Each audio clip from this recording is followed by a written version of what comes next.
High বন্ধুরা, আশা করি সকলে ভালো আছো।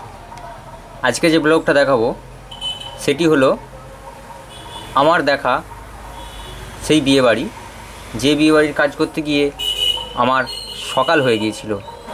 সকালে আমরা দেখতে পাচ্ছি এইমাত্র বিয়ের পর্ব শেষ হচ্ছে এবং সাথে সাথেই 5 মিনিটের মধ্যে আবার আশীর্বাদের পর্বতে বসিয়ে দেবে। ওই দেখুন, বরের বন্ধুরা সব ঘুমাচ্ছে, সারা রাত জেগেছে।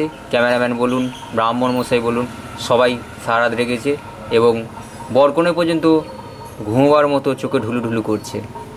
আমরা সে বিয়ে বাড়ি দেখছি, আপনারা দেখুন। সকাল 6টা থেকে 6:30 বেজে গিয়েছিল শুধু বিয়ে শেষ হতে, কারণ লগনসা ছিল ভোর রাত্রির পর।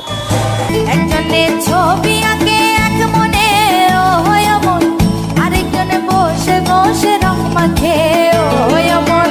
একজনের ছবি আঁকে এক মনে ও হয় মন, আরেকজনে বসে বসে রং মাখে ও হয়। আবার সেই ছবিখানা নষ্ট করে কোন জনা তোমার ঘরে বসত করে কয় শোনা।